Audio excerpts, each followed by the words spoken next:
मी सतत शॉपिंग करत असते, कारण माझं ते काम आहे असंख्य वेगवेगळे प्रॉडक्ट्स खरेदी करायचे आणि त्याचा ऑनेस्ट रिव्ह्यू तुमच्यापर्यंत पोहोचवायचा. परंतु 2026 मध्ये मी शॉपिंग करणार नाही, कारण की 2025 मधले काही प्रॉडक्ट्स इतके बेस्ट मला सापडलेले आहेत की तेच मी 26 मध्ये सुद्धा कंटिन्यू करणार आहे. ते कोणते प्रॉडक्ट्स आहेत हे जाणून घ्यायचं असेल तर व्हिडिओ शेवटपर्यंत पाहत राहा. नंबर 1, सेलिमॅक्सचं dual barrier repair creamy toner. हे मी आंघोळीनंतर बाहेर आल्या आल्या सगळ्यात पहिलं स्किन केअर म्हणजे हे प्रॉडक्ट मी वापरत असते सकाळी सकाळी.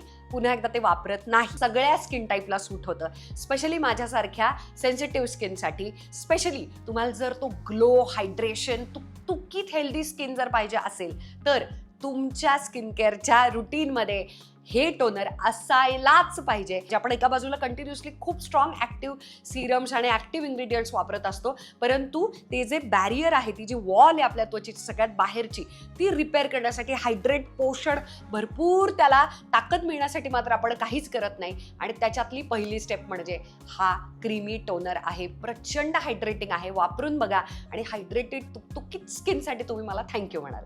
नंबर 2, सिरम, आणि ते पण टाइमलेसचा विटॅमिन सी सिरम, ज्याच्यामध्ये 10% विटॅमिन सी आहे, फेल्युरिक ऍसिड आहे आणि विटॅमिन ई आहे. तुम्हाला ते लावल्यानंतर लगेचच तो जो ग्लो आहे तो जाणवेल, टेक्स्चर सुधारलेलं जाणवेल. आणि एवढंच काय तर दररोज जो आपल्याला टॅन होत राहतो, स्पेशली आपण ट्रिपला वगैरे जाऊन आल्यानंतर, डायरेक्ट खूप हेवी सन एक्सपोजर झाल्यानंतर, तो टॅन एकतर मुळात कमी होतोय आणि जो टॅन आहे तो सुद्धा खूप लवकर आपली त्वचा पूर्ववत आपल्या रंगाला येते.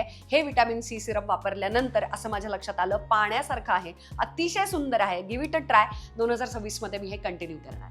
नंबर 3, सनस्क्रीन, आणि ते पण माझं सगळ्यात आवडीचं विशकेअरचं सनस्क्रीन. ते सुद्धा ऑफकोर्स त्याच्यामध्ये नायसिनामाइड आहे, ऑइल बॅलेन्सिंग आहे आणि लाईट वेट आहे, मॅट फिनिश आहे. तुम्हाला सगळ्यांना माहिती आहे मला अजिबात चिकट चिपचिप हेवी सनस्क्रीन आवडत नाही. हे इतकं लाईट वेट सनस्क्रीन आहे. आणि तुम्हाला माहिती आहे सनस्क्रीन कसं लावायचं असतं, एक तर दररोज लावायचं आहे. 2 बोटं आपल्याला सनस्क्रीनची घ्यायची. किती पातळ आहे तुम्ही बघू शकता, अक्षरशः पाण्यासारखं असं ते सनस्क्रीन आहे. त्याच्यामुळे ते इतकं युजर फ्रेंडली आहे. दररोज माझ्याकडून जर लावलं गेलं असेल न चुकता तर ते हे सनस्क्रीन आहे 2025 मधलं. आणि ते मी कंटिन्यू करणार आहे 2026 मध्ये, कारण 0 व्हाईट कास्ट आहे, सगळ्या स्किन टाईपला सूट होतं.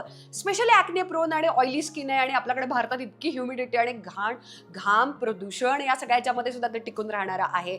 लवकर झिरपतं, पटकन लावता येतं आणि मला ट्रिपमध्ये सुद्धा वापरता आलेलं आहे. असं हे माझ्या आवडीचं सनस्क्रीन विशकेअरचं, जे मी आता 2026 मध्ये पण कंटिन्यू करणार. नंबर 4, 2025 मध्ये मी भरपूर vitamin C serums, moisturisers, skin केअरचे प्रॉडक्ट्स वापरले, परंतु एक मॉइश्चरायझर मला खूप जास्त प्रेमात पाडण्यासाठी भाग पाडलं त्यानं, आणि ते म्हणजे ला रोशे पोसेचं मॉइश्चरायझर.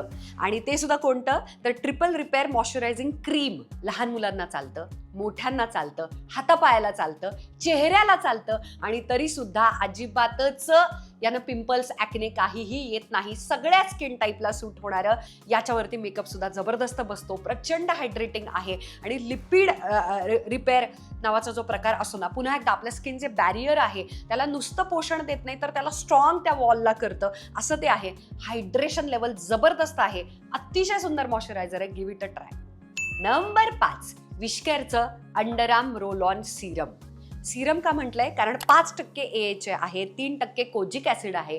त्याच्यामुळे ना जो आपला अंडरआर्म्समध्ये जो घाम डिपॉझिट होतो आणि घर्षण होऊन जो काळेपणा थोडासा आलेला असतो ना अंडरआर्म्सला, तो कमी करण्यासाठी या विशकेअरच्या रोल ऑन सिरमचा चांगला उपयोग होतो. कारण कोजिक ऍसिड रंगासाठी खूप छान आहे, AHA त्याच्यामुळे पाहिजे तेवढं माइल्डली एक्सफोलिएट पण होतंय, टेक्स्चर पण छान ठेवतंय, but at the same time cica असल्यामुळे थंड, छान हायड्रेटिंग राहणार आहे. माइल्ड एकदम फ्रेशनेस आहे, अजिबात स्ट्रॉंग त्याला हे नाही आहे, कसलाच फ्रेग्रन्स नाही आहे, जबरदस्त आहे, इझी टू यूज. पटकन रोल ऑन लावलं, रब केलं, छान, इतकं फ्रेश वाटतं आणि इतकं छान वाटतं. आपलं पर्सनली कॅरी करायला ट्रिपसाठी पण जबरदस्त आहे. त्यामुळे मला हे रोल ऑन खूप आवडतं. नंबर 6, इट्यूडचा सुनजंग नावाचा एक पॅन्थेनॉलचा सिका बाम. पुन्हा एकदा मी स्किनच्या बॅरियर पाशी येते, म्हणजे कंपाऊंड, आपल्या त्वचेच्या भोवती सगळ्यात शेवटचा एक लेअर आहे जो आपला प्रोटेक्टिव्ह लेअर आहे. आपण एका बाजूला खूप स्ट्रॉंग इन्ग्रेडियंट्स वापरत असतो, AHA, BHA, ऍक्टिव्ह इन्ग्रेडियंट, सगळे स्ट्रॉंग सिरम्स वापरतो. पण या सगळ्यामुळे आपलं जे स्किनची जी प्रोटेक्टिव्ह लेअर आहे, बॅरियर आहे, ते मात्र सतत डॅमेज होत राहतं, कारण त्याच्यावरती आपण कंटिन्युअसली प्रयोग करतो वेगवेगळ्या सिरम्सचे. आता त्याला हायड्रेशन देणं, त्याला खूप छान प्रोटेक्टिव्ह ठेवणं, हे पण आपलं काम आहे. त्याला थंड करणं सगळ्यात महत्वाचं काम आहे. आणि ते रिपेअर बाम नावाचा प्रकार आहे, तोच करतो. आणि स्वस्त जर कुठलं मला आवडलेलं असेल तर इट्यूडचं, आणि ह्याच्या इतक्या बाटल्यात माझ्याकडे, आता ही संपली, आता ही आहे, तर अशा पद्धतीचा एक अतिशय छान ऑइंटमेंट कसं असतं एखाद्या औषधासारखं, तसं ते आहे. आणि थंडगार वाटायला लागतं त्वचेला. तर सगळ्यात शेवटी सनस्क्रीनच्या जस्ट आधी सकाळी सकाळी जर मी काही लावत असेल, किंवा बऱ्याचदा रात्री झोपताना सुद्धा नाईट क्रीम सारखं, तर हा सिका बाम आहे. नंबर 7, अनुआ नावाचा एक कोरियन ब्रँड आहे. त्याचा हार्टलीफ नावाचा एक क्लिन्झिंग ऑइल आहे. आता क्लिन्झिंग ऑइल काय करतं सांगते. तुम्ही सगळीकडे बाहेर इंटरनेटवरती पाहिलं असेल की तुम्ही मेकअप करत असाल किंवा नसाल जरी करत, तरी रात्री झोपताना मात्र डबल क्लिन्झिंग करायचं असतं.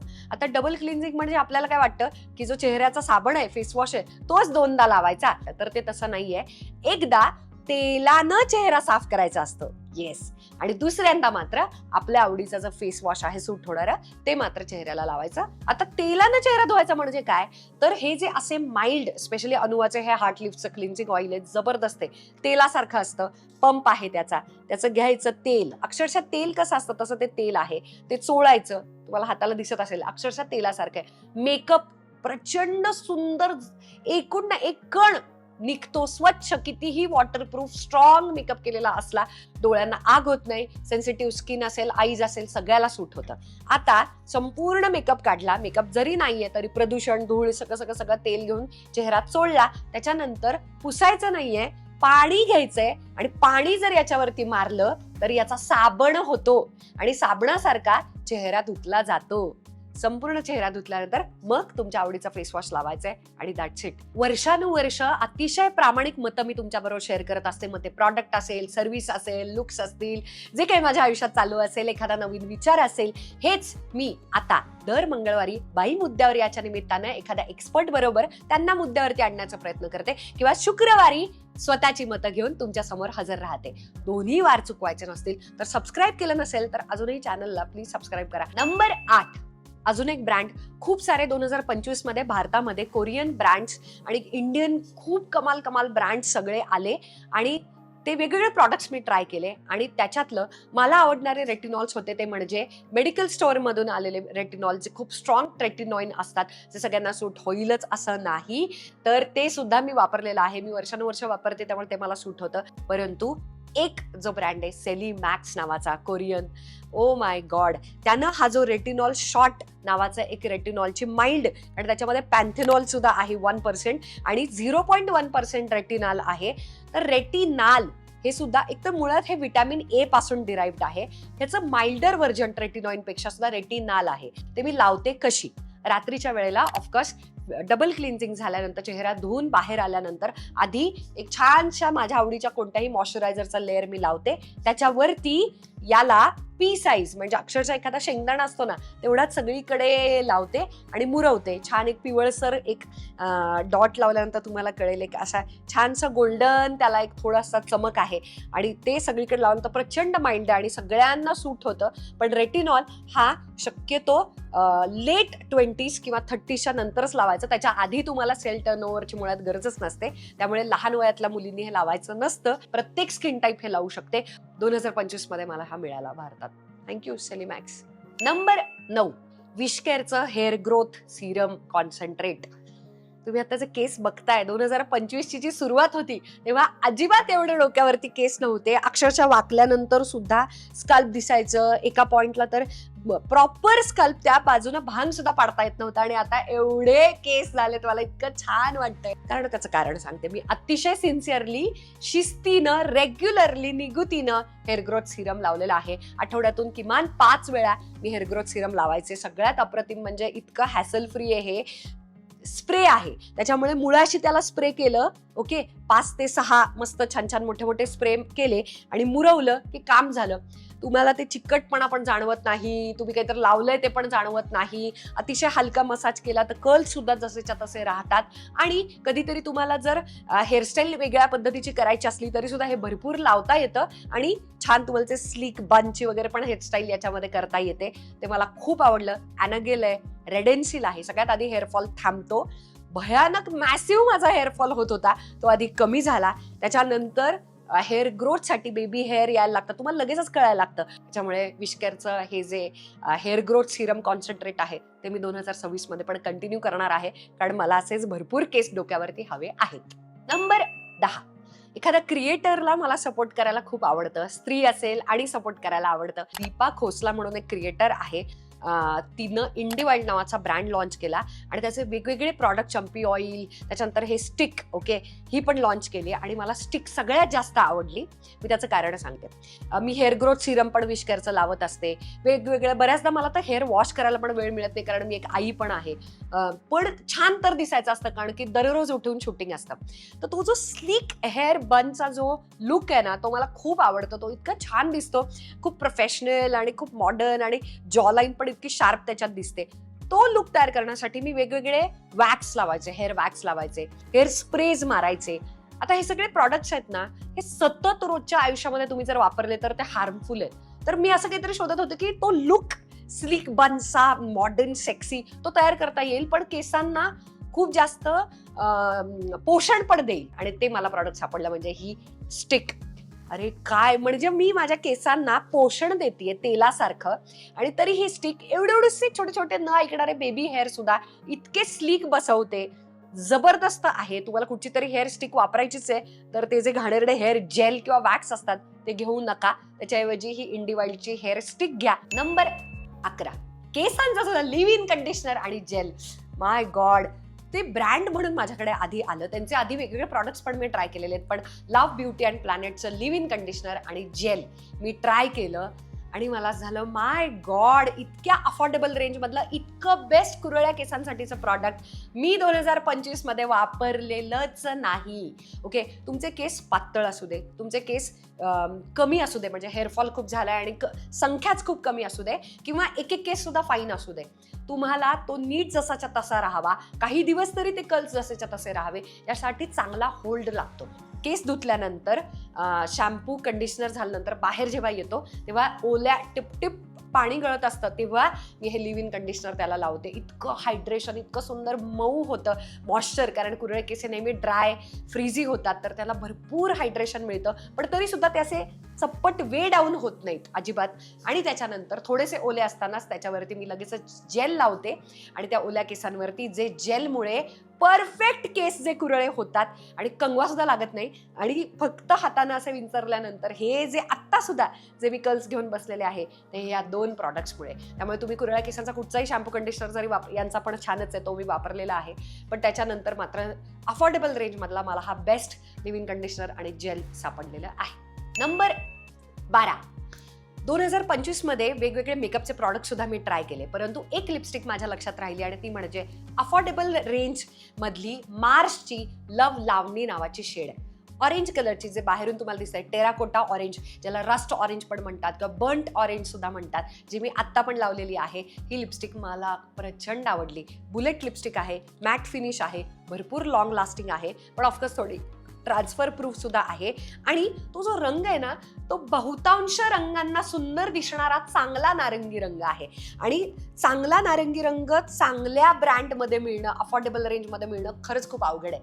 तर त्याच्यामुळे असे कुठचेही फ्रॉक्स घातलेत किंवा डेली यूजसाठी वगैरे सुद्धा मला जर कुठची पटकन एखाद्या दिवशी मला स्वतःला असं ब्राईट फ्रेश असा लुक तयार करायचा असेल तर मी ही ऑरेंजिश बर्न्ट टेराकोटा लव्ह लावणी शेड लावत असते. नंबर 13, मेकअपचे असंख्य वेगवेगळे प्रॉडक्ट्स वापरताना एक प्रॉडक्ट मात्र माझ्या खूप लक्षात राहिलं, आणि ते म्हणजे शार्लेट टिल्बरीचं एअर ब्रश पावडर. ओके, आता इट्स अ प्रेस्ड पावडर.